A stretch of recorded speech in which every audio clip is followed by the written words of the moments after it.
Siapa sih Acep Zamzam Nur? Jadi Acep Zamzam Nur, nama lengkapnya ialah Muhammad Zamzam Nur Ilyas, yang dilahirkan pada tanggal 28 Februari 1960. Acep Zamzam Nur, sapaan akrabnya ialah Kang Acep. Kang Acep, sapaan akrabnya, memiliki latar belakang pendidikan yang cukup beragam.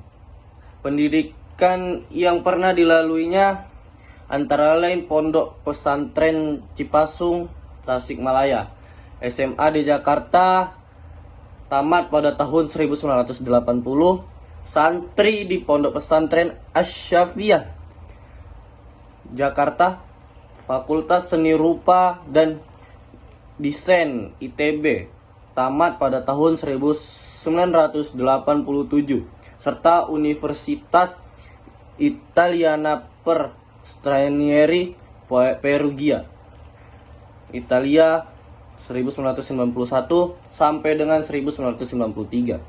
Sebelum kuliah di ITB, ia pernah tercatat sebagai mahasiswa STSRI Asri Yogyakarta. Dan melalui ketajaman batinnya, Kang Acep memberikan pedoman baru dalam bidang sastra dan bahasa. Membaca karya beliau, puisi dan bulu kuduk, bagaikan membaca kesederhanaan dari pijar sastra pesantren yang justru memperlihatkan perpaduan tradisi tekstual ya khas santri tradisional. Kepiawannya dalam menulis, Kang Acep pernah bekerja di berbagai media massa cetak, antara lain Harian Pikiran Rakyat. Tulisan-tulisannya pernah dimuat di berbagai media massa cetak, antara lain Pikiran Rakyat, Horizon, Kalam, Dewan Sastra, Republika, Kompas, dan Media Indonesia. Dan banyak juga karya beliau yang diciptakan oleh beliau, bermacam-macam karya. Dan salah satu dari karya beliau ialah Menjadi Penyair Lagi, terus Jalan Menuju Rumahmu, dan Di Luar Kata, kumpulan puisi, dan Pegunungan kumpulan saja. Dan itu salah satu dari karya-karya beliau. Nah, jadi pelajaran yang dapat kita ambil dari cerita Acep Zamzam Nur adalah teruslah berusaha dan pantang menyerah. Usaha tanpa doa itu sombong. Doa tanpa usaha itu bohong. Jadi cukup sekian dari saya. Assalamualaikum warahmatullahi wabarakatuh. Cheng An merupakan novelis revolusioner asal Tiongkok. Ia disebut sebagai novelis revolusioner karena ia berani melawan tren sastra pada masa itu, di mana karya sastra pada masa itu dituliskan biasa dengan bahasa Tiongkok klasik. Namun dalam karya-karyanya, Wu Cheng An menuliskan karya dalam bahasa daerah, sehingga bisa dipahami oleh semua orang. Selain itu, karya yang paling terkenal adalah novel Perjalanan ke Barat. Dengan itu, ia digadang-gadang sebagai sastrawan paling terpopuler sepanjang sejarah Tiongkok. Untuk mengenal lebih dalam, Wu lahir pada tahun 1500, tepatnya semasa pemerintahan dinasti Han di provinsi Jiangsu. Ia mendapatkan antusiasme dalam berkarya sastra dari ayahnya, dan ia melanjutkan pendidikan di Universitas Kekaisaran Nanjing dan melanjutkan menjadi seorang pejabat di pejabat pemerintahan di Kabupaten Changxing. Namun, ia tidak puas sehingga ia memilih untuk pulang ke kampung halamannya. Selama di kampung halaman inilah ia menuliskan banyak karya sastra, dan yang paling terkenal adalah novel Perjalanan ke Barat. Wu menggunakan teknik anekdot dalam menghasilkan karya sastranya, yang mana ia menyindir sifat-sifat dari manusia seperti iri dengki, ketamakan, kelicikan, kasih sayang, kesetiaan, dan lain-lain. Serta ia memasukkan unsur-unsur kepercayaan masyarakat Tiongkok, sehingga kelak karya Wu akan berpengaruh kepada seniman-seniman di masa yang akan datang. Hal ini bisa dilihat dari banyaknya film, seni teater, drama yang mengadaptasi cerita dari novel Perjalanan ke Barat, serta karakter Sun Wukongnya kelak akan menjadi tokoh paling terkenal dalam budaya mitologi Asia Timur. 1. Wu Cheng An bisa kita jadikan contoh untuk selalu semangat dalam mengejar pendidikan. yang mana sebenarnya sempat ditolak berkali-kali sebelum ia akhirnya bisa memasuki Universitas Kekaisaran. Selain itu, kita harus meneladani sifat yang mana ia selalu semangat dalam menegakkan kembali nilai moral manusia yang bisa kita lakukan dengan berbagai cara, dan salah satunya melalui karya sastra. Selain itu, bisa kita lihat juga sangat memperhatikan dan mempedulikan kondisi masyarakat di sekitarnya pada masa itu, yang mana ia menuliskan karya-karyanya dengan bahasa daerah, sehingga saat itu semua masyarakat bisa memahami apa yang ingin dia sampaikan. Jalaluddin Rumi merupakan salah satu tokoh sufi dan penyair besar di abad ke-13. Beliau merupakan simbol dari cinta universal dan kemanusiaan yang abadi. Rumi lahir pada 30 September 1207 di Balkh, yang mana sekarang merupakan daerah di Afghanistan. Rumi dikenal karena karya-karya puitisnya yang dalam dan penuh dengan pesan spiritual. Namun di balik kata-kata indahnya tersimpan kisah kehidupan yang penuh dengan transformasi. Sebelum dikenal sebagai penyair dan mistikus, Rumi merupakan seorang cendekiawan terkemuka. Beliau mengajar hukum Islam dan filsafat di Konya, Turki. Kehidupannya berubah drastis setelah ia bertemu dengan seorang darwis misterius yang bernama Shams Tabrizi. Pertemuan ini menjadi titik yang membangkitkan sisi spiritual Rumi. Shams bukan hanya sahabat atau guru bagi Rumi, melainkan seperti cermin yang memancarkan perjalanan batin yang mendalam. Rumi menemukan makna cinta ilahi yang mendalam dalam diri Syam. Cinta yang dibicarakan bukan hanya soal hubungan antara manusia, melainkan kepada Sang Pencipta yang melingkupi seluruh alam semesta. Persahabatan mereka berakhir dengan menghilangnya Sam secara misterius, yang membuat Rumi jatuh dalam kesedihan yang mendalam. Namun dari kesedihan ini muncullah puisi-puisi yang abadi, terutama dalam Diwan Shams Tabrizi, yang mana merupakan sebuah kumpulan puisi dari Rumi yang didedikasikan untuk Syams. Melalui karyanya seperti Masnavi, Rumi mengajarkan bahwa cinta adalah kekuatan transformasi. Cinta yang ia maksud tidak semata-mata cinta romantis, melainkan cinta tanpa syarat yang mempersatukan manusia dengan sesama alam dan Tuhan. Pesannya begitu universal hingga dapat melintasi berbagai agama dan budaya, menginspirasi banyak orang dari beragam latar belakang. Keindahan puisi Rumi terletak pada kemampuannya mengungkapkan kebenaran spiritual dengan cara sederhana namun mendalam. Ia sering menggunakan metafora seperti anggur, musik, tarian, dan alam untuk menggambarkan pengalaman batin yang tidak dapat dijelaskan dengan kata-kata biasa. Cinta bagi Rumi adalah jalan menuju pencerahan dari kebebasan ego. Ia menulis, melalui cinta semua kepahitan berubah menjadi manis. Melalui cinta tembaga berubah menjadi emas. Kini, ratusan tahun setelah kematiannya pada 17 Desember 1273, karya-karya Rumi masih menggema di hati banyak orang. Popularitasnya tidak hanya bertahan di timur, tetapi juga meluas ke arah barat.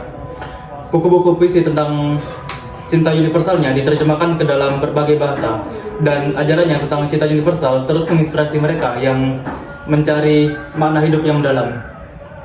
Rumi tidak hanya memberikan pelajaran tentang spiritualitas, tetapi juga tentang pentingnya hidup dengan hati terbuka dan penuh cinta. Dia menunjukkan bahwa kebahagiaan sejati terletak dalam kesatuan dengan alam semesta, dan bahwa perjalanan menuju Tuhan adalah perjalanan menuju cinta yang paling murni. Sebagaimana dia pernah menulis, di luar ide-ide tentang benar dan salah, ada sebuah padang luas. Di sana kita akan bertemu. B.M. Syamsuddin merupakan tokoh sastrawan yang berasal dari daerah Kepulauan Riau, khususnya berada di daerah Natuna. Beliau lahir pada tanggal 10 Mei 1935. Sejak kecil beliau mampu ataupun gemar menghasilkan karya-karya sastra. B.M. Syamsuddin merupakan tokoh sastrawan yang berasal dari daerah Kepulauan Riau, khususnya di daerah Natuna. Beliau lahir pada tanggal 10 Mei 1935. Yang dimana sejak kecil ia sudah mampu ataupun mahir dalam menghasilkan karya-karya sastra. Yang dimana B.M. Syamsuddin pula lah yang mampu menarik banyak peminat ataupun penggemar dari karya sastra. Dan B.M. Syamsuddin pula lah yang menjadi aktor penting dalam kemajuan sastra di daerah Kepri, khususnya di daerah Natuna dan sekitarnya. Pun jenjang pendidikan yang dialami oleh B.M. Syamsuddin, yang pertama yaitu ia bersekolah dasar di sekolah rakyat, dan lanjut ke jenjang SMP bersekolah di sekolah guru bantu dan lanjut ke jenjang SMA bersekolah di Guru Atta. Kemudian ia berkuliah di UNRI jurusan karya sastra dan seni. Adapun karya-karya yang dihasilkan oleh BM Syamsuddin, yang pertama yaitu adalah Si Kelinci pada 1983, Batu Pecah, Batu Terang 1982, Harimau Kuala 1983, Ligon 1984, Dua Cantik Tiga Sekawan 1982, Mendung Kesenian Rakyat Natuna 1991, Jalak 1982, dan masih banyak karya lain yang tidak saya bisa sebutkan satu persatu. Namun yang paling ikonik pada BM Syamsuddin yaitu adalah Si Kelinci, yang dimana Si Kelinci tersebut menceritakan tentang salah satu cara untuk memperkenalkan sains tentang makhluk hidup pada anak, membantu proses imajinasi dan kreativitas sang anak agar peduli dengan apa yang terjadi di lingkungan sekitarnya dan menumbuhkan rasa kasih sayang terhadap sesama makhluk hidup. Gambar dan warna yang menarik pada buku cerita anak bergambar dapat menarik keingintahuan anak. Buku cerita tersebut bercerita tentang kelinci, merupakan pengenalan hewan untuk anak-anak dan balita. Nah, dari karya-karya tersebutlah BM Syamsuddin mampu dikenal oleh masyarakat nasional dan masyarakat yang berada di daerah Kepri, yaitu khususnya peminat sastra. Dan akhirnya pun BM Syamsuddin wafat pada tanggal 21 Februari 1997 karena sakit yang dideritanya.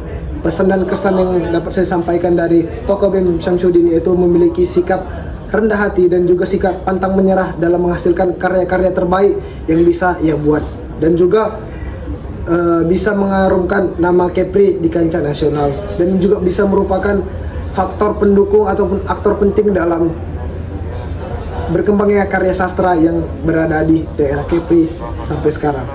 Semoga karya-karya BM Syamsuddin masih bisa kita nikmati sampai sekarang dan masih bisa kita baca yang berada di buku ataupun novel-novel yang sudah diperjualbelikan. Sekian, terima kasih. Ahmad Tohari, suara kemanusiaan dari pedalaman Nusantara. Seperti yang kita tahu, Ahmad Tohari adalah sastrawan kelahiran Tinggrajaya, Banyumas pada 13 Juni 1948. Adalah salah satu nama besar dalam dunia sastra Indonesia. Dalam setiap karyanya, ia selalu membawa suara-suara dari pinggiran suara mereka yang jarang didengar, seperti kaum petani, pekerja keras, dan masyarakat desa yang terpinggirkan atau terasingkan. Tohari juga dikenal dengan kemampuannya merangkai cerita yang mengangkat kehidupan sehari-hari masyarakat, bahwa dengan kepekaannya yang mendalami terhadap nilai-nilai kemanusiaan, budaya, dan politik atau kritik dan sosial. Perjalanan hidup Ahmad Tohari. Ahmad Tohari lahir dan tumbuh di desa.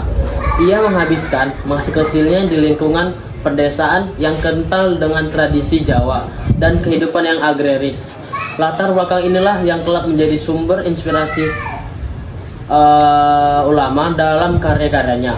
Ia menyaksikan langsung kehidupan para petani yang sederhana namun penuh perjuangan, serta bagaimana mereka terpinggirkan dalam roda pembangunan dan modernisasi. Oke, Kak. 2, 3.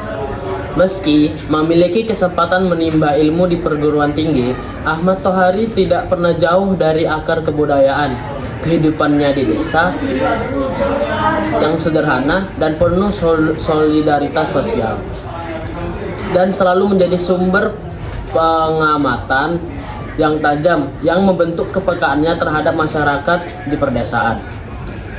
Dan ia selalu menghadapi ketidakadilan dalam sosial. Adapun karya terbesar Ahmad Tohari atau yang terkenal itu Ronggeng Dukung Paro, salah satu karya yang mencerminkan sempurna dari kepekaan sosial dari kemanusiaan yang ia miliki. Dalam novel tersebut, Tohari menggambarkan kehidupan serintil seorang penari ronggeng yang menjadi simbol keterjabakannya dalam tradisi dan kekuasaan politik. Serintil bukan hanya karakter fiktif, tetapi presentasi yang dia ambil dari banyaknya orang yang hidup dalam kemiskinan dan terpaksa tunduk pada sistem yang menindas. Tohari mengangkat cerita Serintil dengan empati yang mendalam, memperlihatkan sisi manusiawi dari pandangan sebelah mata oleh masyarakat luas. Melalui tokoh-tokohnya, Ahmad Tohari mengajak pembaca untuk melihat lebih dari dekat kehidupan masyarakat di desa yang sering terlupakan. Ia menulis dengan kepekaan, menyoroti isu-isu kemiskinan, ketidakadilan, serta konflik antara tradisi modernitas, meski menceritakan yang benar. Berlatar belakang kehidupan pedesaan, tema-tema yang diangkat Tohari bersifat universal, perjuangan manusia untuk mendapatkan martabat dan kebebasan. Selain fokus pada kemanusiaan, Ahmad Tohari juga menggunakan karyanya sebagai medium untuk menyampaikan kritik sosial. Pada masa Orde Baru di mana kebebasan berpendapat dibatasi, Tohari dengan halus menyelipkan kritik terhadap ketidakadilan politik dan sosial di Indonesia. Melalui Ronggeng Duku Parut, yaitu salah satu karyanya yang terkenal. Ia memperlihatkan bagaimana politik bisa merusak kehidupan masyarakat di bawah. Namun, alih-alih menulis dengan nada marah, Tohari memilih gaya bercerita yang lembut namun penuh kenyataan dan kekuatan, yang menekankan bahwa kemanusiaan menjadi inti dari setiap yang ia lalui dan dia perjuangkan. Sutarji Kalzumbari. Sutarji Kalzumbari ialah penyair terkemuka di Indonesia. Ia lahir pada tanggal 24 Juni 1941 di Rengat, Riau. Ia dikenal sebagai presiden penyair Indonesia, terkenal dengan pendekatan uniknya terhadap puisi yang mengusung konsep mantra, di mana kata-kata tidak lagi tunduk pada makna konvensional, melainkan bebas seperti mantra dalam ritual. Sutarji menghabiskan sebagian masa mudanya di Bandung. Ia menempuh pendidikan di Universitas Pajajaran Bandung dan mengambil jurusan Administrasi Negara. Tetapi, minatnya terhadap sastra dan puisi justru menjadi panggilan hidupnya. Ia membuat puisi pertamanya yang berjudul O, yang diterbitkan dalam majalah Sastra Horizon pada tahun 1971. Setahun kemudian, kumpulan puisinya yang berjudul Amuk diterbitkan di majalah yang sama. Di samping itu, ia mengirimkan sajak-sajaknya ke surat-surat kabar lokal, seperti Pikiran Rakyat di Bandung dan Haluan di Padang. Setelah menyelesaikan studinya, Sutarji kontol. Langsung apa? 3, 2, 1. Setelah menyelesaikan studinya, Sutarji aktif menulis dan menerbitkan puisi-puisi yang menarik perhatian. Karya-karyanya seringkali mengekspresikan kerinduan dan pencarian jati diri yang mencerminkan kekayaan budaya Indonesia dengan sentuhan modernitas. Ia juga dikenal karena aktivitasnya dalam komunitas sastra. Ia sering terlibat dalam seminar dan lokakarya. Berbagi pengetahuan dan pengalaman dengan generasi muda, pengaruhnya terlihat jelas dalam karya-karya penyair Indonesia kontemporer yang terinspirasi oleh cara berpikir dan gaya penulisannya. Sepanjang karirnya, Sutarji menerima berbagai penghargaan, mengakui kontribusinya yang luar biasa untuk sastra Indonesia melalui dedikasi dan kecintaannya terhadap puisi. Ia tak hanya menjadi penyair, tapi juga menjadi mentor bagi banyak penulis muda. Di luar karyanya, Sutarji adalah sosok yang rendah hati dan penuh perhatian. Selalu mendorong orang lain untuk mengeksplorasi kreativitas mereka.